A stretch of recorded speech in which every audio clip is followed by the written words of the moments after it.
Welcome to Football Podcast with Brandon White. Robert Thackrey. I feel like you forgot your own name there for a second. I did. You almost said Brian Ferguson or something. I'm so excited for football. I forgot.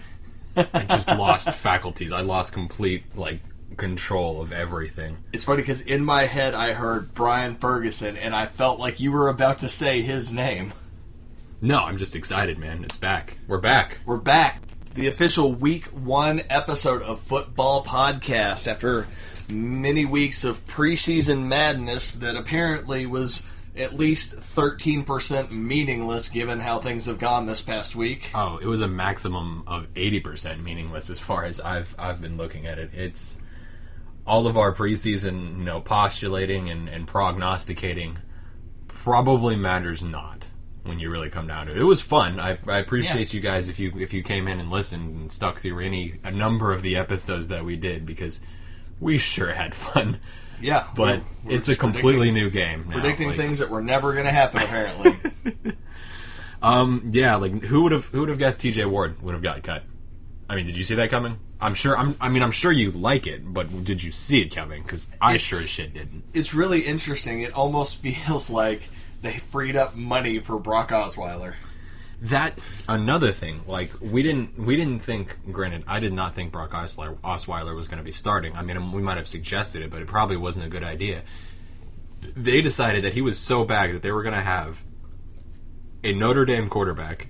And granted, every quarterback that's came out of Notre Dame since God knows how long has been just completely awful. With Brady Quinn.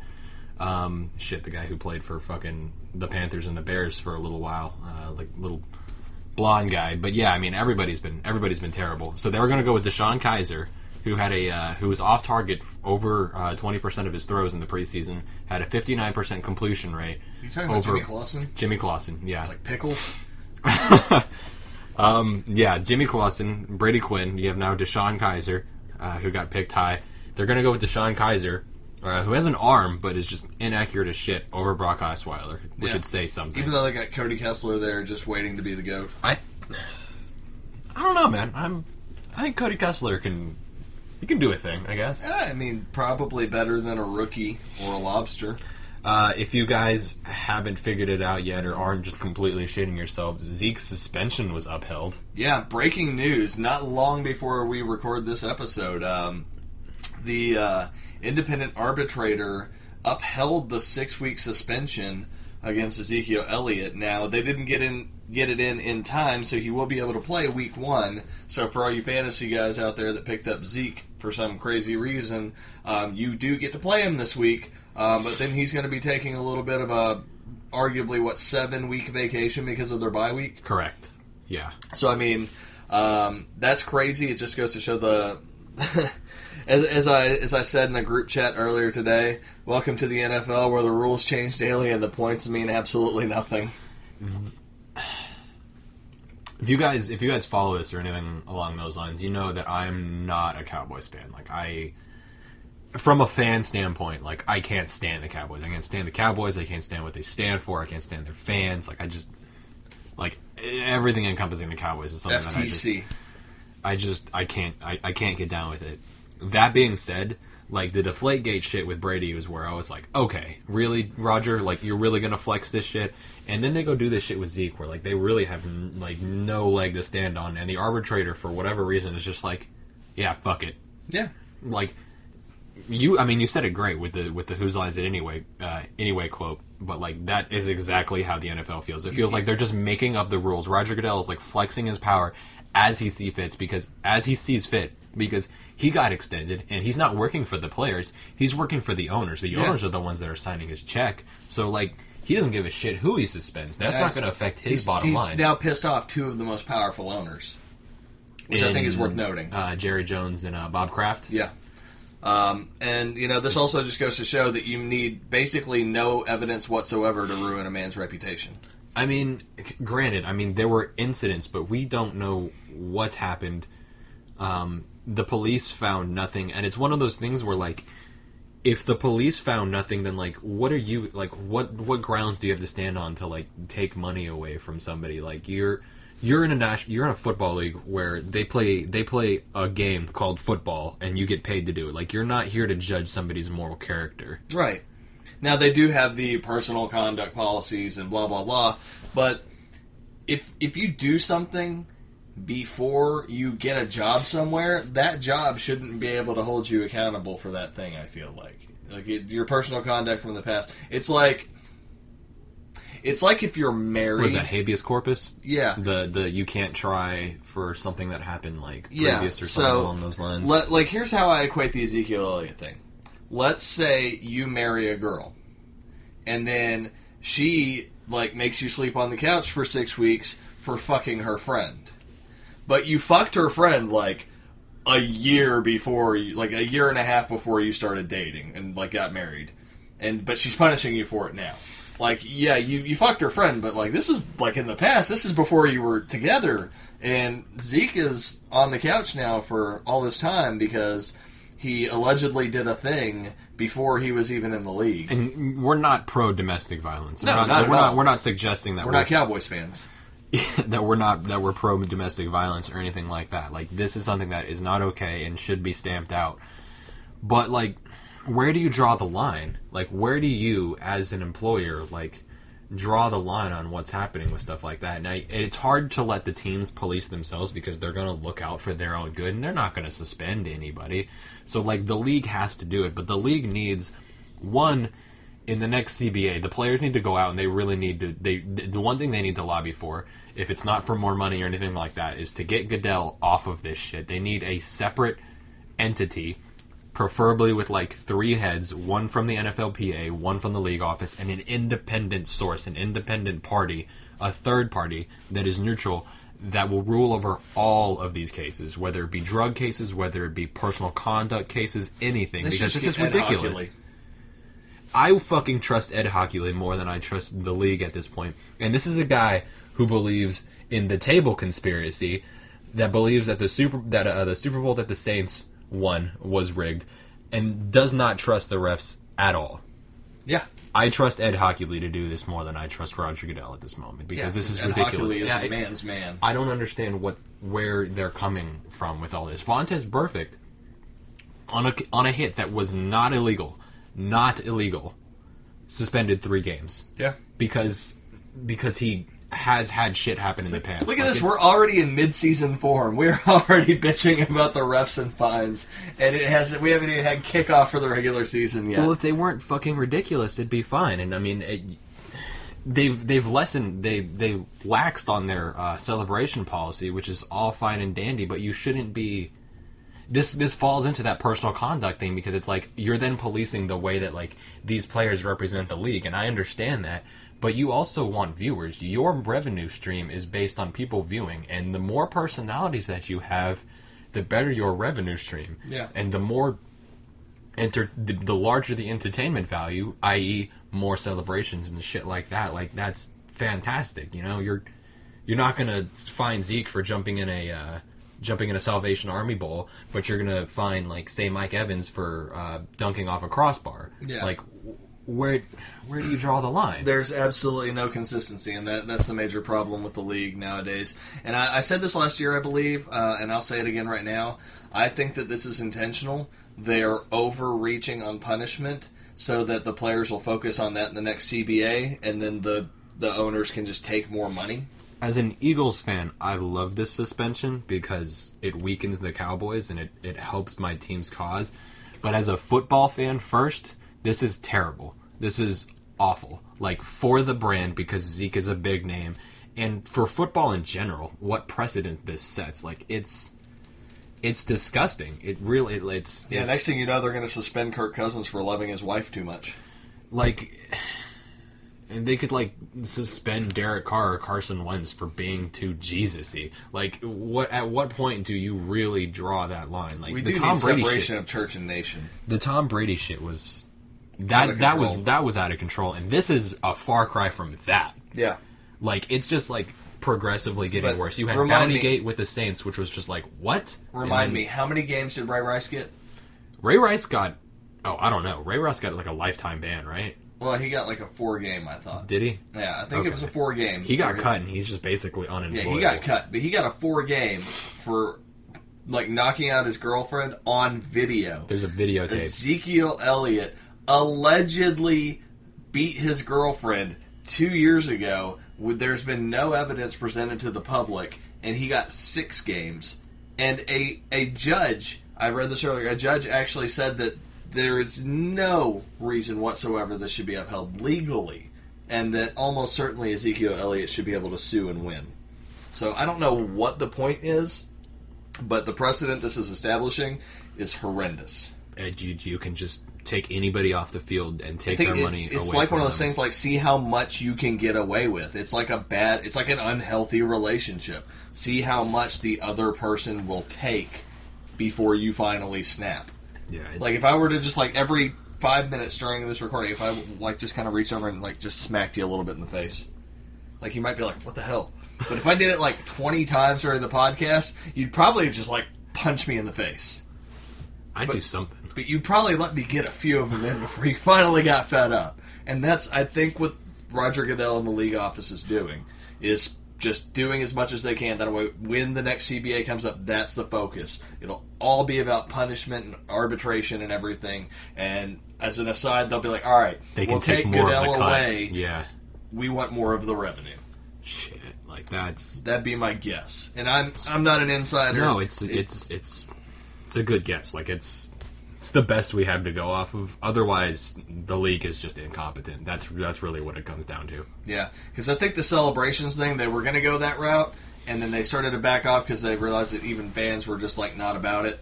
But with like the punishment thing, it's like, we can just fucking focus on this because this just jars everybody. Because you can just half-ass justify shit. Yeah. With like, and you know, the domestic abuse thing is such a hot button topic that like. You don't do it, and it's just like, oh, no, you're not suspending these people, and it's just like, you gotta let the legal system ride it out. And like, Mike Vick died for this shit. Mike Vick went to jail for dogfighting, suspension. Ray Rice, there's video evidence, suspension. Greg Hardy is a shitbag person, suspension. Like, it's Ezekiel Elliot, the court of law, the police didn't find enough evidence to try, and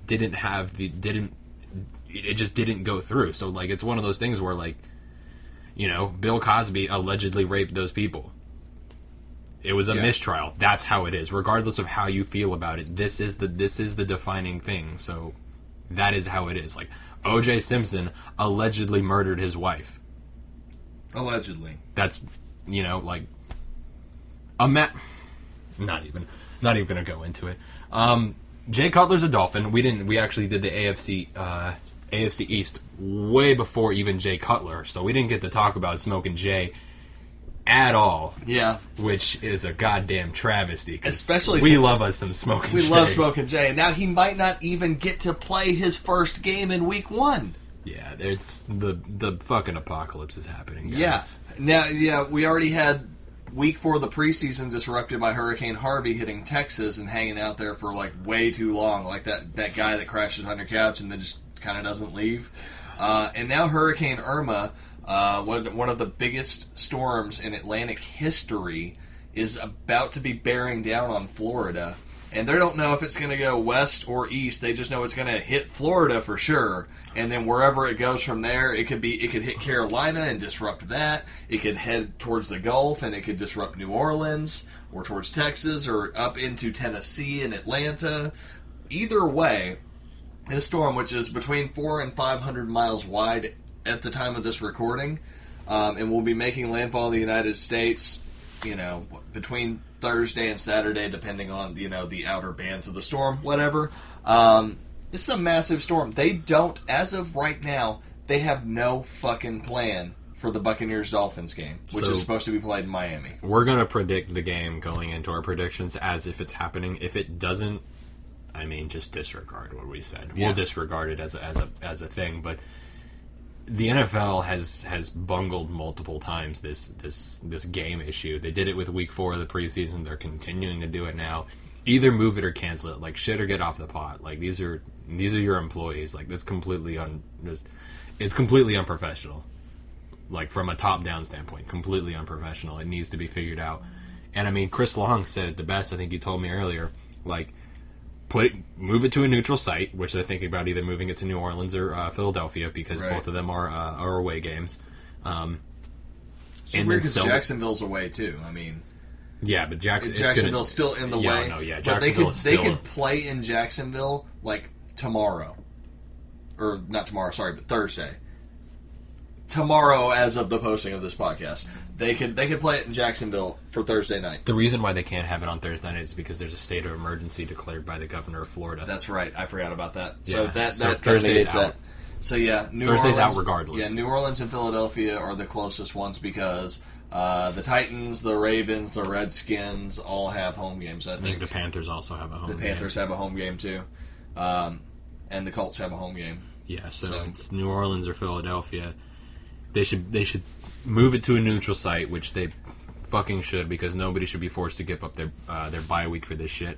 We didn't even mention the fact that that's one of the options they're considering now, is instead of having the game played this week, they're just going to move it to the Dolphins' bye week in week 11. Yeah, that's 16 gross. Weeks straight, no rest for the two teams. Yeah, no. Move it to a neutral site. Sell the tickets. I don't know, at cost for hurricane relief, both Harvey and Irma, because Irma's looking like it's going to be a world eater at the moment, and our thoughts and prayers go out to both of these now, or both of these areas soon to be afflicted and currently being afflicted. But yeah, move it to Philly, move it to New Orleans, sell the tickets, like make a decision. Shit or get off the pot, NFL. It's fucking ridiculous. Yeah.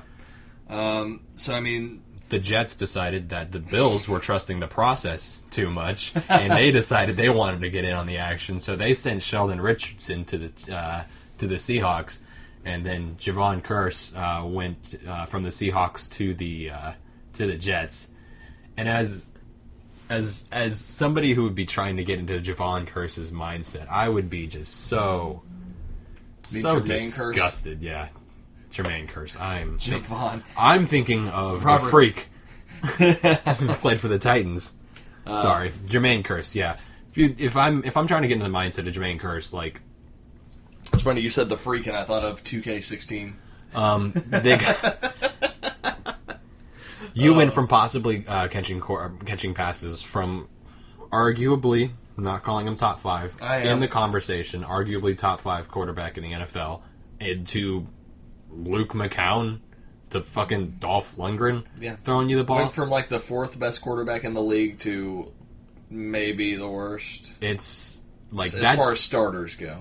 I'd be angry. You're going from a Super Bowl winning team to what could be the worst team in the NFL. Yeah. Like, that's the only team in the league that's not favored in a single matchup this year. And then Sheldon Richardson, just like, the Seahawks just got scarier with that. Yeah. I mean, the Jets were just like, we don't want that's because they plan on converting him to an offensive lineman.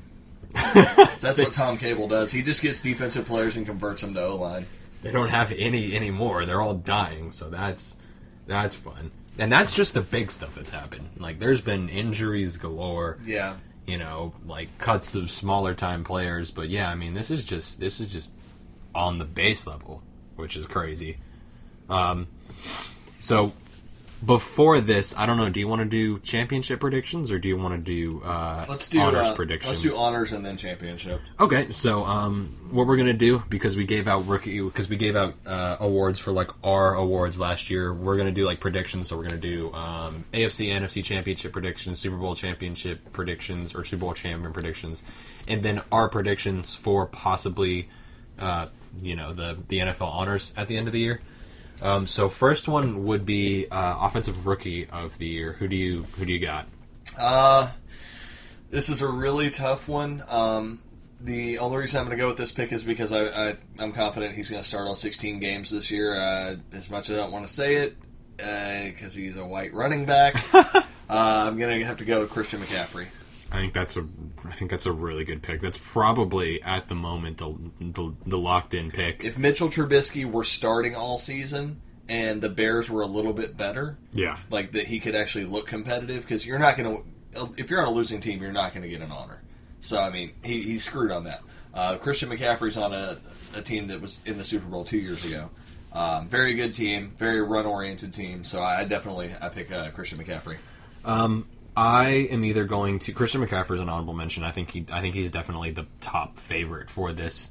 If Mitchell Trubisky gets the start like in week 3, we'll say, and then has a decent going for that, I think he's going to be up there just because he's a quarterback. Yeah. So I'm not picking Trubisky. I think that's also an honorable mention. I'm actually going to go Leonard Fournette. Asshole. I think. I don't know. Like I mean, you were just shitting on Leonard Fournette to me earlier today, and now you're picking him for ROI. Like, as a fantasy player, yes. As a game changer, and you got to understand that like different people look at these honors different ways. Like offensive player of the year, like might not be like the best offensive player of these, or offensive rookie of the year. It might not be the best offensive rookie out of all of them, but I always consider it the best contributor. Yeah. Like positional MVP. Yeah, so like this, I think Leonard Fournette is going to be the best positional offensive rookie to come out and actually contribute to his team. And I mean, this could be like, it could be like Kareem Hunt. It could be something completely not even sane. Like it could be, but some shit we wouldn't even think about. Looking at this, I'm putting my money on Fournette. Next would be defensive rookie of the year. Oh, God. This is a really, really tough one for me to call because defensive rookie of the year almost always goes to somebody on the D-line. It's very rare for it to be a player in the secondary. Yeah, you're not going to have a secondary player generally. Players in the secondary tend to take a little more time to develop. They don't really have flashy rookie years to just come out and be amazing. You got to go out and get like 6 picks or something like that, or something, yeah, like a couple, like 20 pass breakups to really.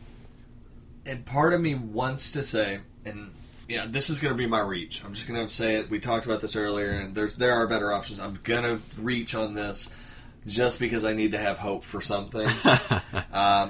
Given the Oakland Raiders' secondary problems, Garyon Conley is going to be starting all year. As long as he stays healthy. If he can transform our secondary, if he can shut down one side of the field, he has a chance at Defensive Rookie of the Year. Obviously, a pass rusher like Myles Garrett, would have a better shot. But I'm going to hope Garyon Conley can go out there and actually save our secondary. And if that can happen, then that would be really impressive because a rookie corner is never impressive. And if he were able to come out and do that, then that would be something special. I'm going to say Reuben Foster, the middle linebacker for the San Francisco 49ers, just because I think he was a top 5 pick. You think this is the rebirth of that 49ers defense that we saw a few years ago? Without the diluted sample, without the possible character issues, and without the shoulder surgery, this guy's a top 5 pick. This guy might have supplanted Myles Garrett for the top one. Without all of the things that could ever go wrong. 2 of which aren't really the diluted sample is questionable. That's whatever. The character issues can be resolved with the correct coaching staff and the correct stuff in place. Really, what you got to worry about is the shoulder surgery. And if that goes through, I think he's going to be one of the best linebackers in the NFL. Yeah, his shoulders are going to take a beating in that position, so hopefully that's not a recurring issue for him. Honorable mention, I would also put Adoree Jackson, the cornerback for the Titans, just because I think he's going to contribute. Don't put that evil on me. I think he's going to contribute both on the offensive and the defensive side, as well as being a special teams player. So it would be a defensive rookie of the year, but it would also be best defensive rookie player, not specifically on defense. If you have a defensive player who does returns on special teams. I wonder if they give consideration to that when they do defensive rookie. That's why Adoree Jackson is my sleeper kind of candidate. Next is offensive player of the year, not to be confused with NFL MVP. Often is though. Yeah. Best offensive player. You go first. This is hard. Okay. So hard. I think, granted, this is going to be very difficult, but might be chalk. But I'm gonna say David Johnson. Okay, that's because I think he's going to come out and I think he's going to have a massive, another massive season. He may end up having to carry that offense again. Yeah. So I think David Johnson. There's not really a lot of reasons why other than like the reasons. So I think David Johnson is going to be a really interesting pick. Mine's not going to be far from chalk either. I think this is going to be a bit of a spoiler for the future part of this podcast. But I'm going to go with Aaron Rodgers because that was also one that I was considering. I think Aaron Rodgers is going to have an amazing year as he leads them to spoilers. So yeah, I'm picking Aaron Rodgers. Defensive player of the year.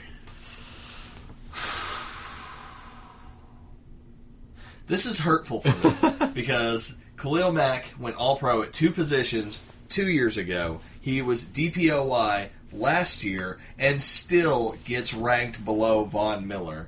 And I don't... Just as a pass rusher. Just as a player in general. And it drives me fucking insane.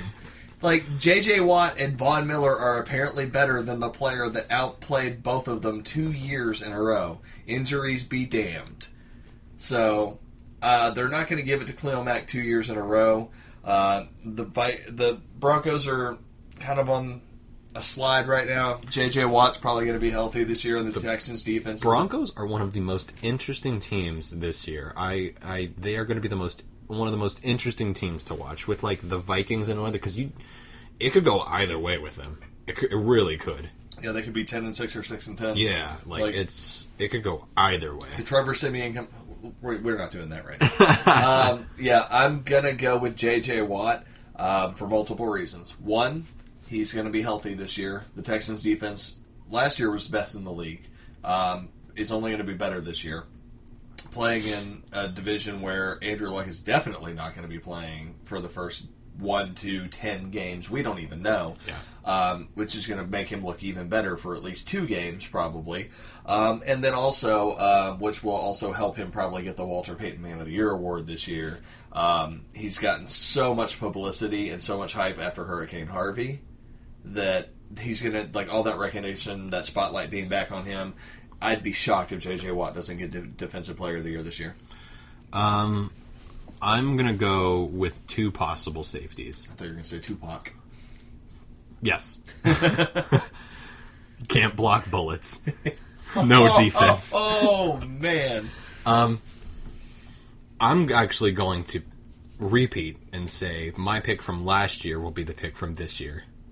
Landon Collins, safety from the New York Giants, will be Defensive Player of the Year. I think he's only going to improve in that system that he's in. Sleeper pick, this may be a little bit of a homer pick, but I'm going to say Malcolm Jenkins because... As is your right. He's a monster in the backfield. Like, he really is. I mean, Landon Collins is, by all accounts, does what Malcolm Jenkins does, but just does it better. Yeah. But I do think Malcolm Jenkins still has that next level speed. So we'll see. Aaron Donald is currently holding out. I thought he would have been a good pick too, but I don't know exactly what kind of shape he's going to be in and what kind of impact he can have on a Rams team. So we'll see there. I also think Fletcher Cox is going to be another interesting name to watch with the way our D-line has been wrapped up. But I'm going to say Landon Collins' sleeper pick is going to be Malcolm Jenkins, hopefully. All right. Hope Malcolm Jenkins plays well. Comeback Player of the Year. This is where I thought you might have been putting J.J. Watt. This will be interesting. I'm also going to put J.J. Watt in Comeback Player of the Year. Okay. Yeah. I think that's a great pick. Truthfully, that's probably going to be the one that ends up coming Unless down. he gets hurt again. Yeah, if J.J. Watt just plays to any level of what he had before, he's going to be Comeback Player of the Year. I think that's almost guaranteed. 2 sleepers that I think you guys need to look at: Jay Cutler, and Ezekiel Elliot. I would put, because I put Le'Veon Bell as my Comeback Player of the Year because he was suspended 4 games. I don't think it works that way. I don't care. I would definitely. Le'Veon got suspended for weed, so that's kind of your own fault. You know the NFL's drug policy. It's not legal in Pennsylvania. You got busted. Sucks to be you. Comeback Player of the Year probably wasn't a good pick for him, but Zeke got dicked. We did a whole thing. Zeke got dicked. He should be Comeback Player of the Year if he comes back and plays like that. Granted, Jay Cutler, I think, will have it above him if he plays any anywhere near how he can play, J.J. Watt's basically a lock. if Andrew Luck actually plays and they make it to the AFC Championship, then he would also be, I think, a candidate for it, but that's not going to happen, so I'm not wasting time with it. Yeah. J.J. Watt's basically a lock. I think that's one of the only locks that we have. Absolutely. Coach of the Year. Oh, this one is so hard to predict. Because it depends on the overall team. Yeah, really. It depends on, especially if the team goes from underperforming to overperforming.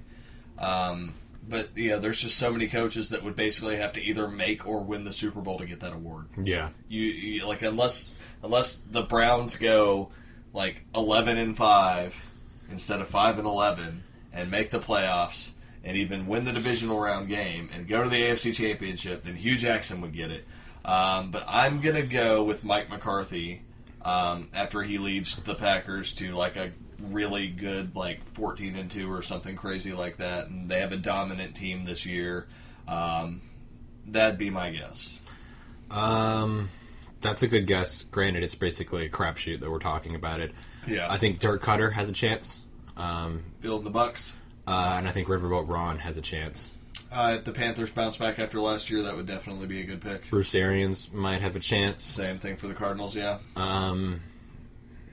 Dougie P maybe, but I doubt it. I really don't think so. Again, you guys would have to make like the NFC Championship at least for him to get it, probably. Yeah. So I mean, it sucks if you were like if you made the playoffs or like were on the cusp of the previous year with like a winning record. You basically have to make the championship of the Super Bowl just to be in consideration at that point, which kind of sucks, but it is what it is. Yeah, I don't really have any like real big worst to first candidates that would like be in that, or like new coaches that I can think of. None that are in striking distance. So that'll be interesting. I guess my pick, if I had to pick one, would be Dirk Cutter. I guess I don't really feel confident about it.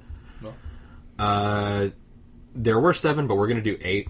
NFL Executive of the Year before MVP. I wasn't prepared for this. Executive of the Year. Let me think. Who has done some magical shit this off season? I'll go first. Go for it. Howie Roseman. Howie Roseman has turned that team from a talentless swamp that Chip Kelly left it to what could possibly be a playoff team. Like, I think he has done fantastic things for the Eagles from an executive standpoint, both looking at contracts, building contracts that are good for the future, and also attracting talent and revitalizing the organization with hope from like a player standpoint. Because that, like I said, that was a desolate swamp 2 years ago that players just didn't want to go to because of Chip Kelly.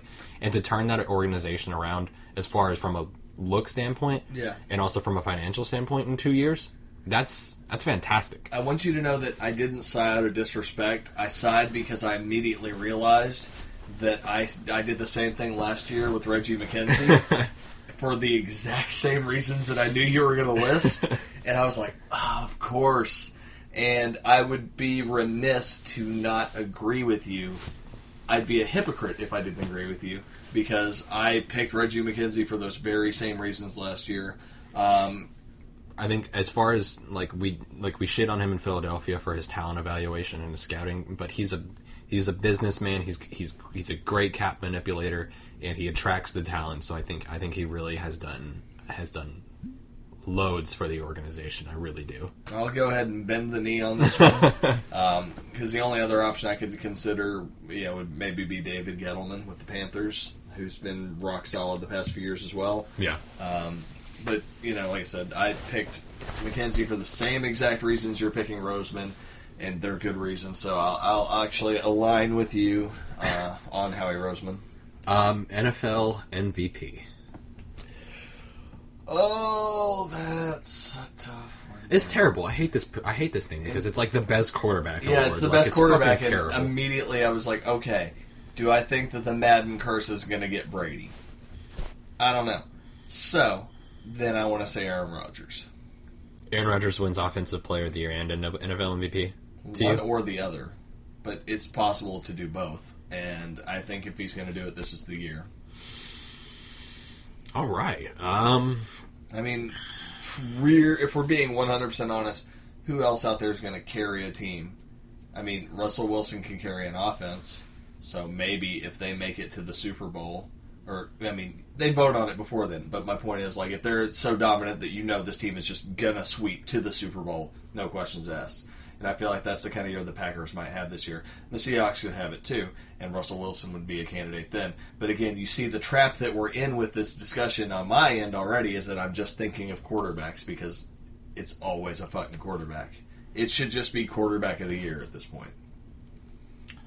I had 2 quarterbacks in mind, but you went on for so long that I forgot one of them. Luke McCown. Yes. Either Derek Carr. Fuck you.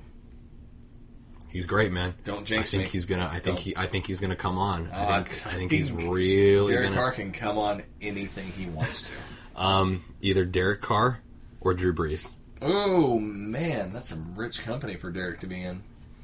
I think Drew Brees is consistent. Year in, year out. He can also carry it. Year in, year out, he could be NFL MVP. When's the last time he didn't throw 5,000 in a season?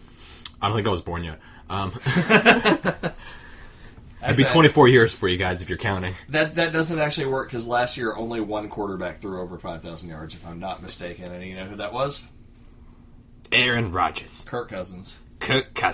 I'm pretty sure. I could be wrong about that stat, but I'm pretty sure he was the only one last year. No, I don't know. Now, Drew Brees always carries the Saints. Like, that's no surprise. So, yeah. He could be NFL MVP every year. He could be. And I really do think Derek Carr is going to take, like, if there's a next step to take, like, the step he will take will be this one this year. Well, we're going to find out in 5 days. So, yeah, I mean, I'm not a Raiders fan, so you can fucking call me out all you want. I think Derek Carr is going to be fantastic. Yeah, no, he's always fantastic. Fantastic eyelashes, fantastic passer. Okay, so real quick, NFC champion. I'm going to go with Green Bay Packers. I'm going to go with the Seattle Seahawks. Well, we already know what NFC championship we both know it's going to be. It's going to be those teams after the Falcons regress in their new offensive system, and the Panthers bounce back but don't quite get there. And the Eagles make the playoffs. AFC champion. I'm going to... This is a really tough one. I've been struggling with this because of the Julian Edelman injury, the uncertainty of what they're doing on offense with the Patriots. That matters zero. Typically. I'm going to go with the Patriots, but I want you to know that Chalk. it's 51% Patriots, 49% Steelers. Okay. Yeah. He cannot be NFL MVP if he does not do this. Derek Carr. The Raiders. The Raiders are the AFC champions. Don't curse our season. Don't say these things out loud. You don't understand. Don't just. You don't understand how high I was on the Raiders. Like, I was high on the Raiders last year. Like, I'm so high on the Raiders this year. Like, I am really too. am. But I just, one, I don't want to be the homer, and two, you don't have to be. I'll do it for you. So you got to remember, my Christmas was ruined by Derek Carr breaking his leg last year. He could be comeback player of the year. We don't know. I mean, he could do it. Fuck, we didn't think about that. Super Bowl champion. So you picked a Green Bay Green Bay Patriot. The Green Bay tampons. A Green Bay Patriot Super Bowl, which is it's easy to pick every year. Truthfully, yeah, I did it last year. I think you might have too. Probably did too. Yeah. I mean, the only other, a Seahawks Raiders one would be fantastic to see. Former AFC West rivals, that'd be nice. So Super Bowl winner. Who wins the Super Bowl? Green Bay Packers. And just fucking throwing darts at a board this time. Yeah. Last year I said the Patriots, and at least I was right about that. I don't know. If the Raiders make it to the AFC Championship and they win, they've beaten whoever beat the Patriots, or they've beaten the Patriots. So, assuming that happens, they win the Super Bowl, in my opinion. They're definitively the best team in the NFL before they even get to the Super Bowl. Now, as a Raiders fan, I'm obligated to say this, here and now. If we make it to the Super Bowl, it's because the Steelers and the Patriots meet before the AFC Championship, and the Steelers knock off the Patriots, and we beat the Steelers. That is the one road I see through the playoffs that gets us to the Super Bowl. If we face the Patriots in the AFC Championship, we won't make it. If we face the Steelers, we can make it. Like, write that down. Steelers, we'll kill the Patriots in that scenario. And then if we meet the Steelers in the AFC Championship, we can beat them. But that is the only fucking way that happens. Yeah, I think you guys... I mean, a Super Bowl prediction is crazy, but it's one of those things where, like, I bet on Derek Carr to be the NFL MVP. I'm going to ride this. I'm going to ride it. You know what? I hope you're right. I hope you're right. Okay, so we're just going to launch into predictions here. No bye weeks. We discussed a little bit of stuff earlier, but this game has stressed me out since basically I haven't wanted to make a pick on this schedules, one. and it's basically stopped me from looking at the rest of the schedules. But Thursday Night Football, season opener. Fuck Thursday Night Football, but this is probably going to be a great game. Chiefs at Patriots. Julian Edelman is out. Yeah. It's granted, how much can that really matter? They have Brandon Cooks, they have Chris Hogan, they have Mike Gillisley, they have James White, they have Danny Amendola, they have Tom fucking Brady, Sir Thomas Brady. Sir Tom of the Blackwater. Sir Tom of the Blackwater. First of his name. Oh, God. This is a game.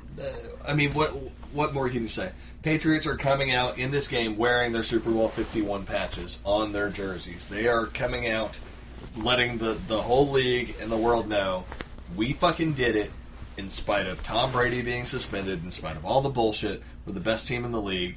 We're still the best team in the league. Like, this is the reality of it. They're coming out. They're playing in Foxborough. I'm terrified of the Chiefs. I've made this publicly known. They scare me. I feel like they touch me when I'm sleeping.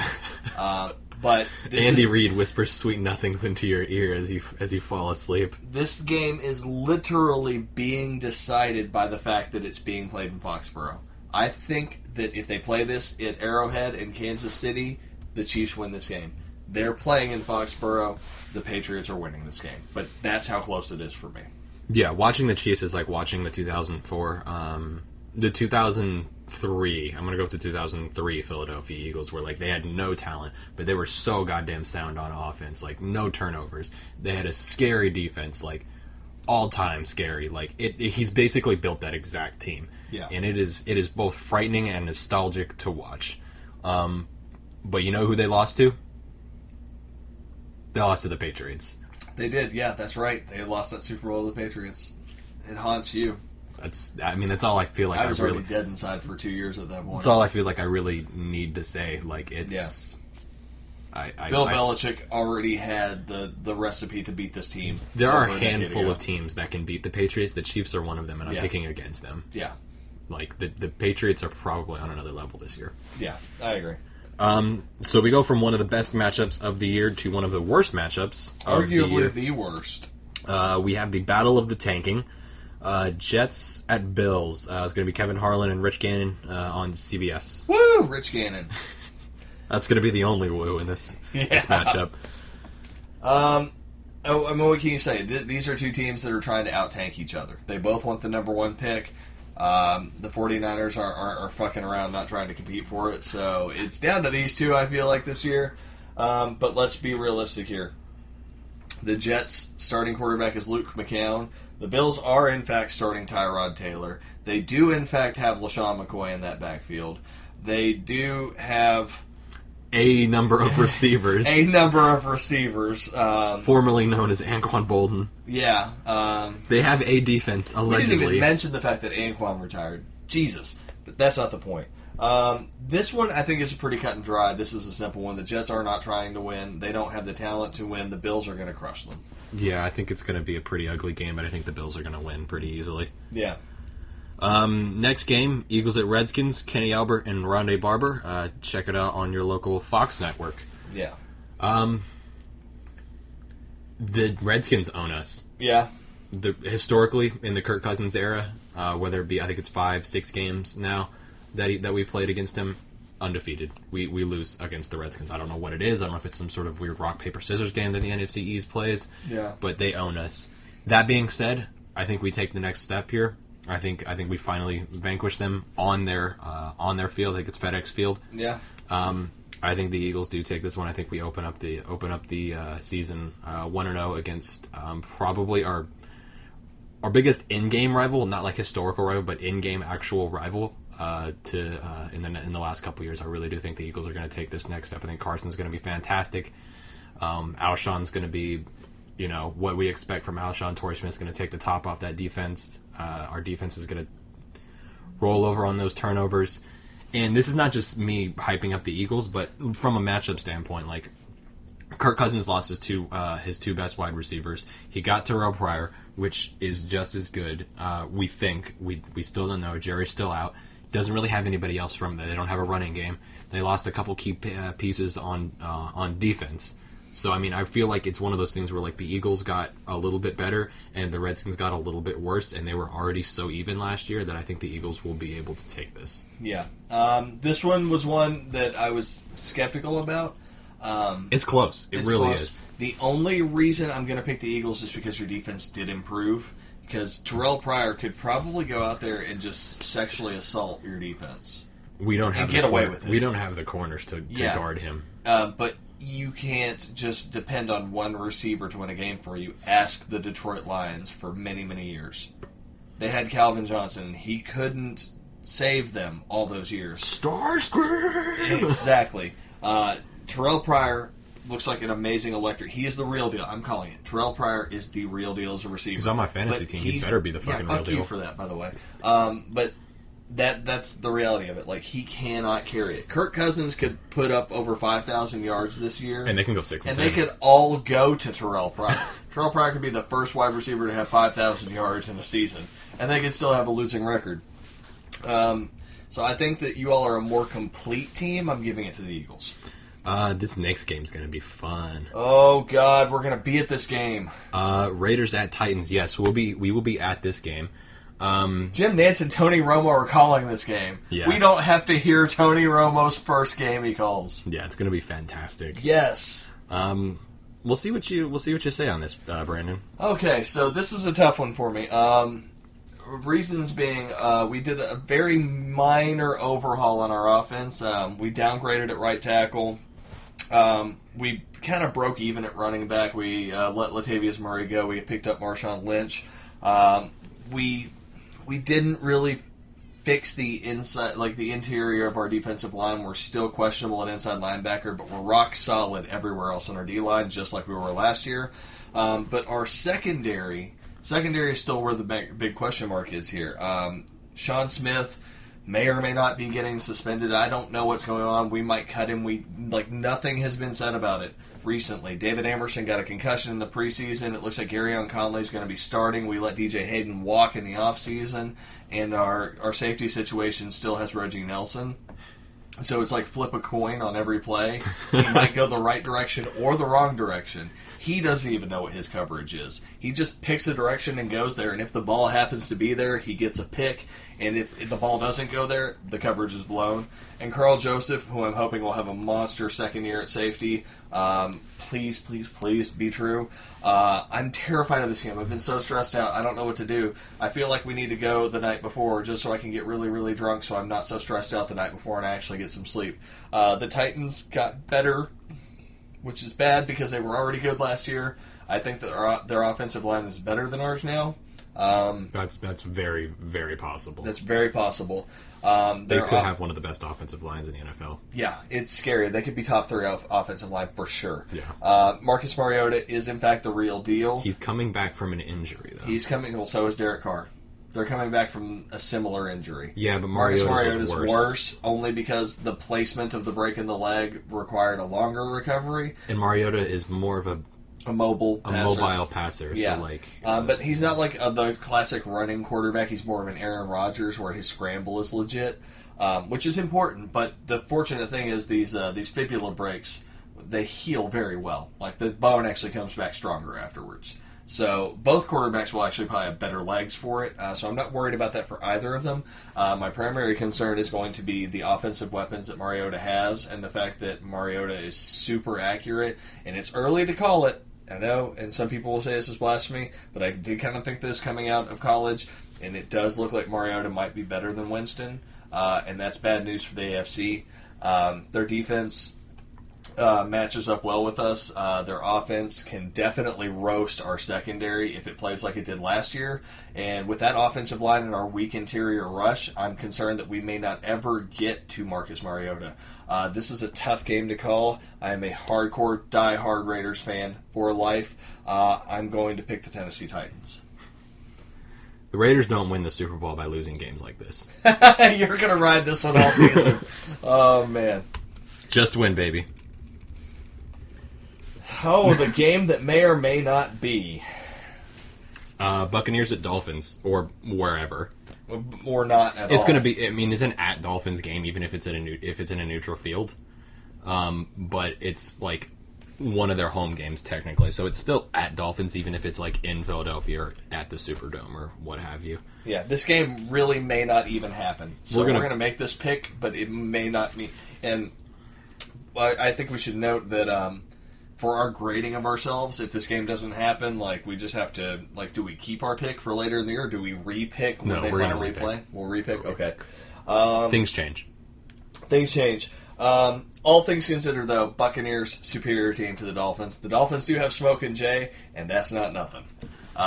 They've got a solid offense. They made the playoffs last year in a division that contains Thomas. But the Buccaneers, just front to back, left to right, are more talented at pretty much every position, except for maybe running back. That's only because Doug Martin's out. I would put Doug Martin over Jay Ajayi. Yeah, but personally. Doug Martin's out. So, I mean, but overall, the Buccaneers are probably a more talented team than the Dolphins. I think this could be like a sleeper good game if it gets played. No, this could be a very good game that we may not see for 10 more weeks. But yeah, I'm also gonna have to ride with the Buccaneers just because like I'm high on them going into this offseason. I'm high on them going into this season. I do think they make the playoffs as a wild card. They beat a team that made the playoffs last year that could hang around for a wild card positioning this year. I think the Bucs win this one pretty handily, at least by a touchdown. I think it's close, but I don't think it's like that close. Yeah, I think Smoke and Jay does come out slinging, and I think he does get a couple touchdowns, but the Buccaneers do win by, 9. Yeah, 7-10 would be about where I expect. Yeah. Jaguars at Texans. Andrew Catalone, James Lofton on CBS. Well, I guess I have to pick this game. Yeah, like said the Brandon. What do you do in this situation? Well, I just sat here and talked about how the Texans had one of the best defenses in the league. Their quarterbacking situation is objectively better this year. The Jaguars' front office improved. That's about it. And their running game improved. They got Leonard Fournette, and they've kind of got a quarterback. They're running almost the exact same team, I feel like, except like minus Julius Thomas on offense. Yeah. And adding Leonard Fournette in the backfield. And the ghost of Blake Bortles under center. Let's be real. I don't see a universe where the Jaguars beat the Texans in this game. I think we're going to see a lot. We're going to learn a lot about the Texans as a team this year, or this game specifically. I think we're going to learn a lot about both, actually. They're going to come out, and I think they're either going to come out and play with a fire under their ass because of Hurricane Harvey, or they're going to be completely dead. Completely just flat. Exhausted. Yeah. So I'm going to pick the Texans because they're a better team, and I think based on talent alone, they should be able to win. But don't be surprised if the Jaguars come out and lay a whipping on them. That'd be interesting, but just because of external circumstances not related to football. Yep. Cardinals at Lions. Another interesting matchup because the Cardinals had a down year last year, kind of question marks around whether or not Carson Palmer fell off the cliff or if he still got it, if it was a down year. But they still have David Johnson. Their defense is still good. Versus the Lions, who are a team that's been on the rise for a couple years. Supposedly. No, you're wrong. They're a team on the rise. But Matthew Stafford just got that big contract, and unfortunately, as we saw with the Joe Flacco effect a few years ago, a team that's only kind of on the cusp, spending a lot of money on a quarterback, tends to turn things in the wrong direction. I don't really know a whole lot about what their GM's game plan is up there. They have an okay defense. They have a pretty good offense. But given this matchup, I'm skeptical of the Lions in the circumstance. I think that when I made my season predictions, I gave it to the Lions, but I'm kind of looking at this matchup right now, and I don't know what to say. I want to say Cardinals. I think I'm still going to go with Lions, though, just because I'm more of the school of thought that Carson Palmer is not going to bounce back that much. I was actually looking into Palmer a lot, trying to figure out exactly what I might expect from him going into the season, and I think he's going to bounce back. I don't think he's going to have like that crazy 2015 campaign. Like that was just out of this world in terms of production at the age that he was at. But I mean, it's going to be hard to key on David Johnson when they still have wide receivers like Larry Fitz and John Brown. So defense is just as good as it was in 2015, in my opinion. Right. It's going to depend on Palmer, and I think Palmer's going to do better. So I'm actually going to pick the Cardinals because I think they're a team on the rise? All right. Falcons at Bears. Can we just go ahead and say Falcons and move on? It's not a lot to talk about. I mean, this is basically going to be like an exhibition game for the Falcons. I feel like to really kind of get their feet under them. This is more like we're going to see what their new offensive system is. Yeah. And how the Bears plan to lose. It was like watching like your big brother beat up on your little brother. I mean, you're over here like rooting for Mitchell Trubisky, but you're like, man, it's a good thing Mike Glennon's starting this game because the Bears are going to lose. Ravens at Bengals. Spiro Deeds and Adam Archuleta. Check it out on CBS. I think I'm going to go out on a limb and say we both pick the Bengals. Is that a limb? I mean, the Ravens' defense is... Do you trust the Ravens? I don't trust the Ravens. The Ravens' defense has improved. Their offense, I think, is questionable. But they don't have anybody on offense. Like, their offense is just question mark after question mark. It's very questionable. But Joe Flacco hasn't even played at all this preseason with his back injury, so we don't even know what we're going to get out of him. I mean, they're kind of like last year's Texans with a worse defense and a better offense, kind of, maybe. Just because Flacco is a much better quarterback than Osweiler was last year. That being said, the Bengals have a solid defense. They have weapons on offense, and Andy Dalton is no scrub. Andy Dalton isn't like he's not going to be dealing with injured players this time around, and they added Joe Mixon, who's probably going to like take over lead back duties from Jeremy Hill. Yeah. So by all accounts, like I mean, if you listen to the preseason thing, I think the Bengals are going to bounce back. I really do think. Yeah, I mean the Bengals probably have this. I wanted to give some kind of like tension to the idea that the Ravens could win it. The Bengals are probably going to win this game. So what about the Ravens? What about the Ravens? They're still in the AFC North. You're like, no, shut the fuck up. Speaking of the AFC North, we have Steelers at Browns. Another game where I just want to be like, cool, the Browns are on the rise, but the Steelers are going to win. No, I think the Browns are on the rise, but I mean, there's a difference between on the rise and facing a basically elite team. A Super Bowl contender. Yeah, like there's no Steelers got much better this offseason. Like Le'Veon Bell is going to use this as like his pacing game, I imagine, to try and like really get back and understand what's happening. The Browns are going to try. I think Deshaun Kaiser throws 3 picks. Yeah, that's low end. I think the Steelers will crush them. Colts at Rams, starting out the 4 o'clock games, 4:05. Some would call this a trap game. For who, though?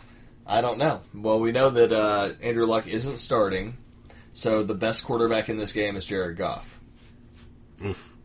We got Jared Goff and Scott Tolzien under center for these teams. By all accounts, the Colts do still have the more talented offense.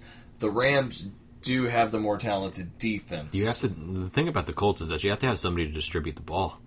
I mean, it's the same thing with Landry Jones when Ben was out. It's like they might have the most talented offense in the fucking world. I mean, Scott Tolzien might not be awful. He was in that Mike McCarthy system for years in Green Bay. We haven't really had a chance to actually see him in action. We've seen Jared Goff in action. So, I mean, Goff was running that weird, like, Jeff Fisher offense, which basically can bury anybody. He's got Sean McVay now, who runs, like, a hybrid West Coast offense. I mean, true. Jared Goff may possibly be better, just because it's closer to what he did at Cal. Yeah, it's possible. I'm going to go with the fact that... I mean, the Rams are still going to be bad, but they might not be as bad. The Colts still have Frank Gore at running back. They still have T.Y. Hilton and Dante Moncrief as receiving threats. I think that alone is enough that they can carry Scott Tolzien through this game. And this is assuming that in the next few days they don't go out and pick up fucking Colin Kaepernick or some weird shit that still could happen. So that being said, I'm still going to go with the Colts just because. I mean, it's just like that. Like the Rams defense may just eat Scott Tolzien alive because the Colts offensive line's not that great. But if Scott Tolzien has even close to the release time that Aaron Rodgers has, then that should hopefully be enough. 13-6 Rams. 13-6 Rams? All right. 13-6 Rams. There it is. Ian Eagle. Just wanted to get that out there. He's going to be calling that game, so fuck him. Ian Eagle and Dan Fouts, fuck both of them. Oh, god damn it. What? It's Joe Buck. Seahawks at Packers. I feel like we open every season with this fucking game. It's a perennial game that we watch. It's like, hey, do you want to see the NFC Championship in September? Here it is. This is one of those games I think we're both going to lean the same way for the same reason. It's being played at Lambeau. These are this year, I'm going to say the two best NFC teams. I think the Falcons drop off with 11 wins isn't a drop off, but yeah. Yeah. I think the Packers are going to improve. I think the Seahawks are going to be a little bit better than they were last year. But here's the thing. It's the Seahawks away versus at home. Yep. Similar to the Saints, similar to the Patriots to a lesser degree there, of course, but this is a team that thrives at home and sometimes struggles away. And these teams play each other annually, it seems. So they know each other very well. Ratings, bro. Yeah. This is one of those things where, again, Russell Wilson's got a couple weapons on offense. His running game has gotten worse. He's got Eddie Lacy, who is a cast-off from the Packers, and an offensive line that's still papier-mâché. Their defense is still great, but is the Legion of Boom still the Legion of Boom? We don't know. Earl Thomas was on the verge of retiring last year. He didn't, but, is that secondary still going to be that great? Now, their pass rush got better, as we talked about earlier. Yeah. But the Packers' offense is kind of a machine. It's similar to the Patriots in the fact that it just runs pretty much no matter what. It's basically plug and play. Yeah, because Aaron Rodgers runs that system.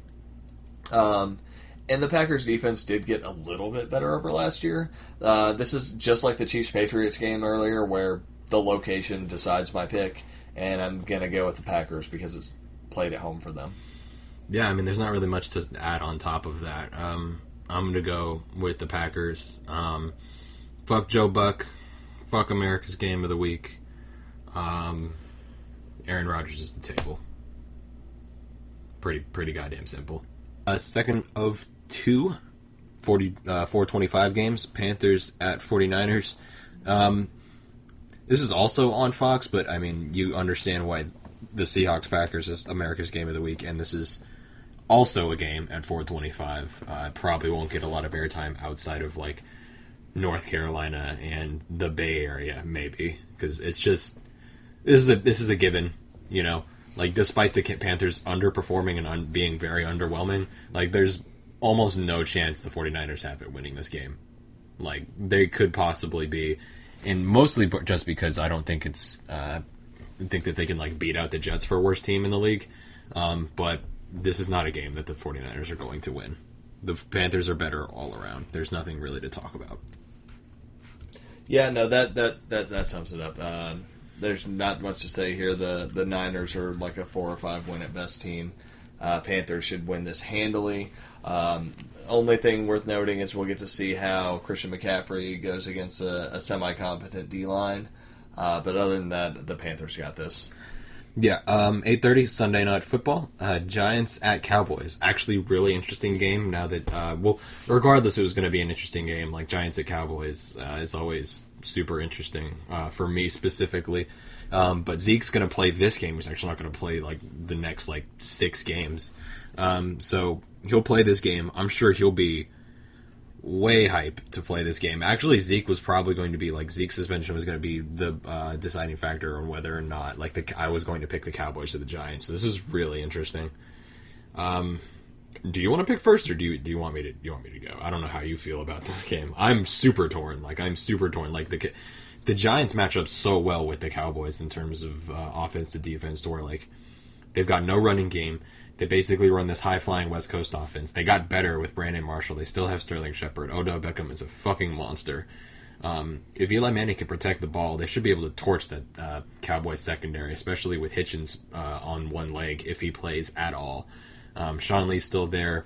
Their defensive line is a little bit better, but I still don't think that they'll be able to get after Eli as fast just because of the quick releases that they tend to be doing, even though the Giants' offensive line tends to have turnstiles for players. It's really going to depend on the Cowboys winning whether or not they can control the clock, because the Giants are going to pass it like 50, 60 times probably.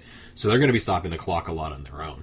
The Cowboys could possibly win this like 21-17 and have a time of possession like 40-20 easily. So I think they run Zeke like 30 times and the Cowboys take it in a close game. No Zeke, the Giants win this like 28-14 in my opinion. But with Zeke, I think it's like 21-17 just because time of possession is so important. So the Giants swept the Cowboys last year with Zeke.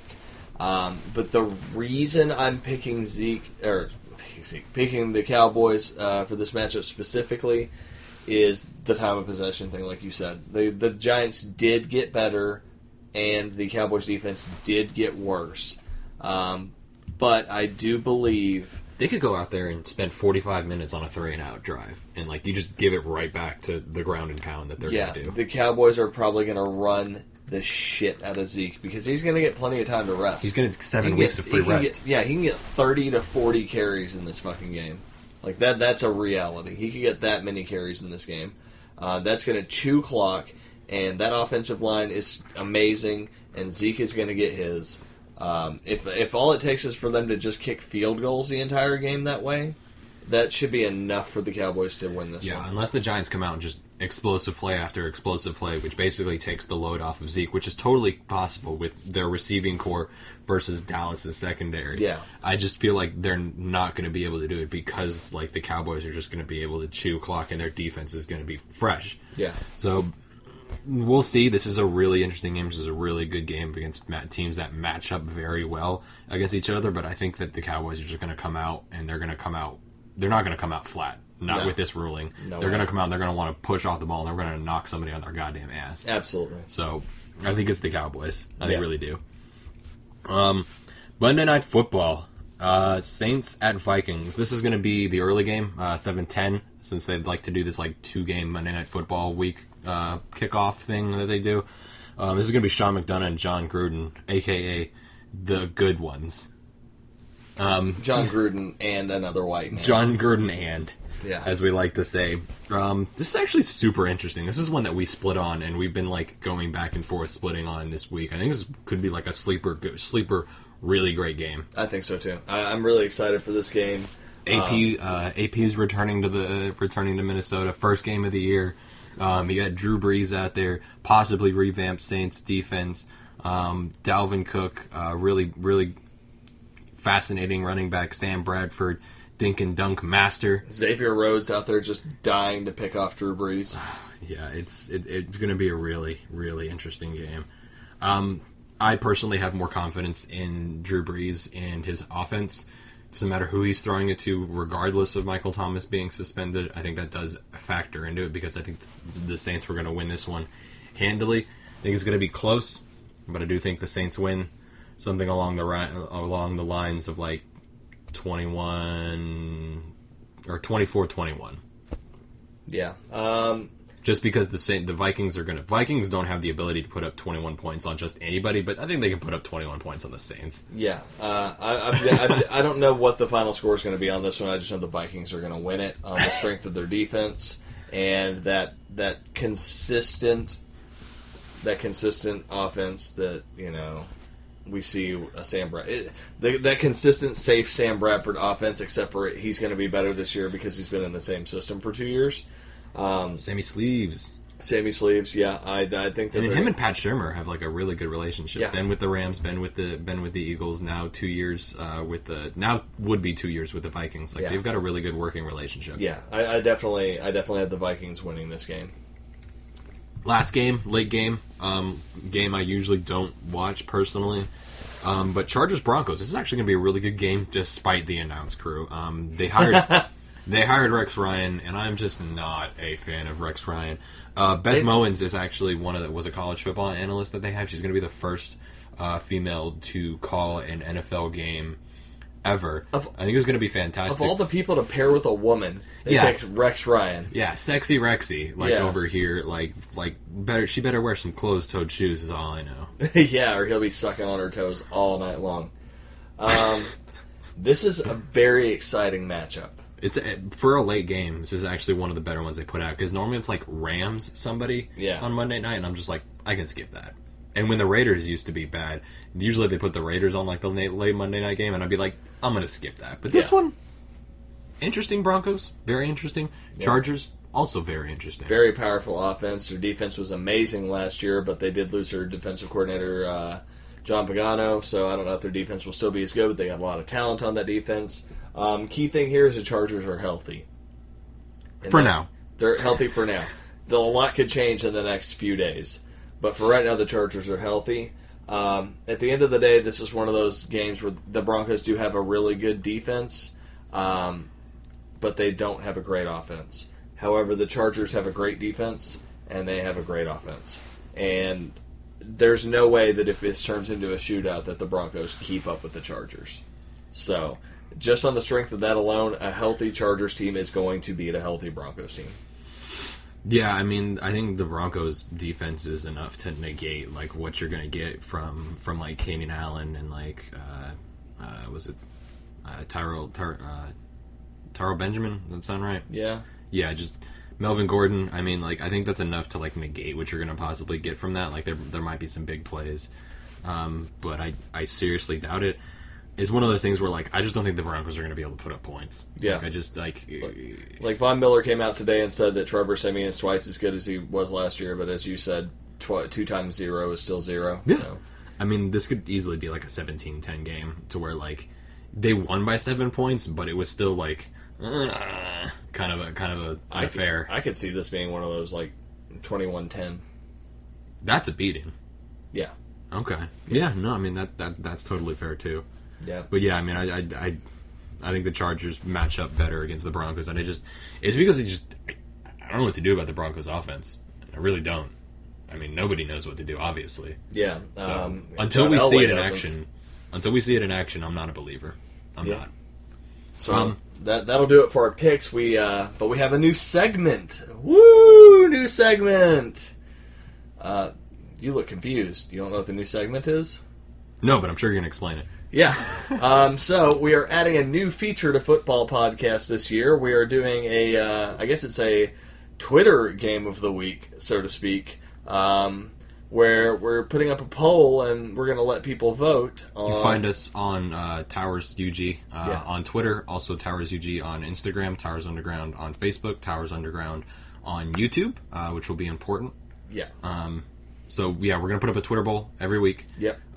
4 to 6 games, depending on how many games we decide are good enough to play and interesting enough.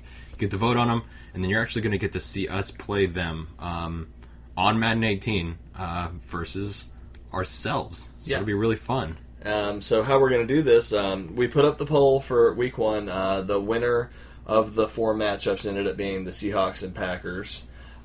So we're going to be playing against each other. One of us is Seahawks, one of us is Packers. I have in my hands a JFK silver $50.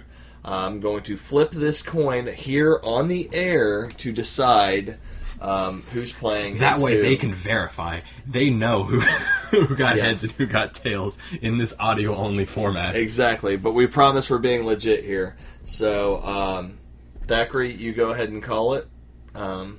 Tails never fails. All right, going for it. Sorry for your ears, guys. Oh, man. Woo! You got away from me. Yeah. Tails it is. So, Thackrey, which team will you be playing as? I guess you'll have to check out our YouTube channel to find out. Towers Underground. Like, comment, subscribe. We love you guys. All right. Thanks. Take it easy. Thanks for listening. Check us out.